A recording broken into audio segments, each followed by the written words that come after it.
Okay, so I never left. I was here the whole time. You would never walk away from your field. If you leave your field, it's considered contaminated and everything has to be, you have to redo everything. Okay, even something as simple as doing this. Please don't ever turn your back on your field because again, that's one of the principles and it's considered contaminated. So we left off, we opened everything, we poured some solution in, we draped our client, we loosened up the tape.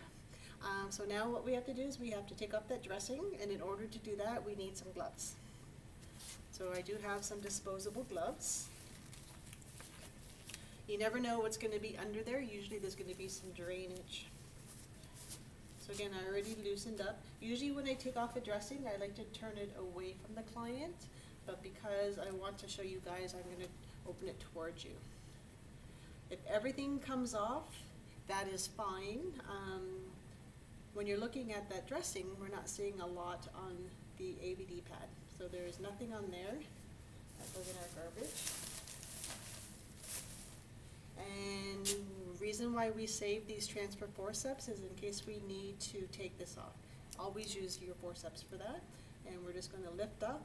So looking at that drainage, how would you describe that drainage? Serous, serous sanguinis, sanguinis, purulent. It's definitely looks sanguinis, a little bit watery around the middle, scant, small, moderate, or large amount. So again, you need those terms, those descriptive terms to document. And now I'm going to get rid of everything. Transfer forceps and that pad. If you go to take off the dressing and everything comes off, that is fine. You don't need to use those transfer forceps. But just remember, once you use them to touch anything besides the field, they're considered gone. Okay? So now I'm going to remove my gloves. They're in the garbage. I'm looking at the wound. The wound looks pretty clean, actually. Looks clean. The wound edges are well approximated, which means that the edges, the peri wound edges, are nice and close. A little bit of redness and a tiny little bit of swelling, peri wound area. I see 1, 2, 3, 4, 5, 6, 7, 8, 9, 10, 11, 12, 13 sutures, and these sutures are intact. So the wound actually looks quite good. Okay, I do have some sanitizer here, so I'm going to wash my hands, and I'm just going to move everything over to the right so that you can see. I don't know if you can see or not. So I'm going to move things over a little bit. I'm going to check and see if you can see.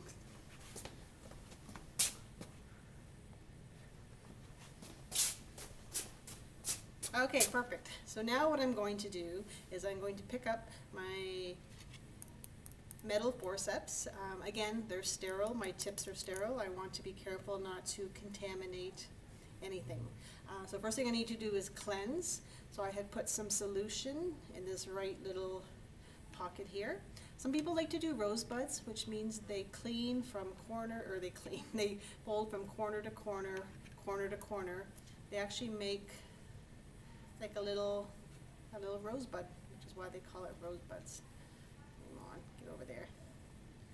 And there we go. So we got a little rosebud. So our first cleansing motion is going to be right down the wound. Top to bottom, dropping. You want to keep your forceps above your waist. Okay? Once you go below your waist, it's considered contaminated. So everything's, you notice my elbows are up. The second little swipe, where am I going to wipe now? Some people like to do twisties. They just twist them this way. The principle is to keep the forceps edges covered. The second swipe is going to be distal and drop. And then the third one, I need another little 2x2 here. There you go. Third one's going to be proximal. Okay, so it's looking good. Some wounds you have to cleanse more, so I would do it again. I would go right down the incision, distal proximal, and I keep doing it until it's clean. Now I can dry. So again, rosebud or whatever you want to do, just keep those edges covered. So right down the middle to dry. I have some extra gauzes here, so I'm not going to worry about getting more 2x2s. You never want to waste material. I just want to dry the wound now. So I'm going to use one of these big gauzes, and that is absolutely fine. Distal.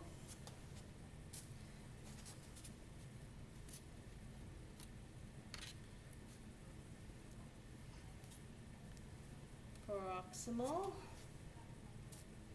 There we go. And then I can put down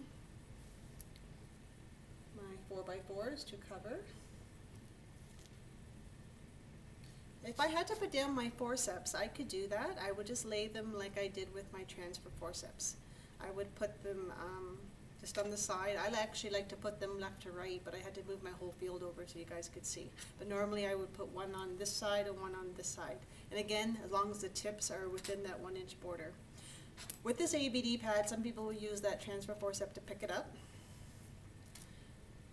And you can just pick it up like this, and you can lay it on like that. Some people just open it up with their forceps. We're technically done, and then they just pick up that abdominal pad and they place it. Okay, and then the last thing I would do is I have my tape, and I would tape it across. At least 3. Don't be stingy with the tape. You want the pad to be secure. You don't want it opening up, moisture getting in, etc. We usually tape at the top, I tape at the middle, and I tape at the bottom, and then we're done. So I would clean everything up. I would get him covered up and reposition him. And then finally, my last comment is about these metal forceps. Please be careful with these. Technically, they should go in the sharps container because they're contaminated. They could have blood, body fluids on them, and they're sharp. So if I just stuck those in the garbage and someone stuck their hand in, it can be a dangerous situation.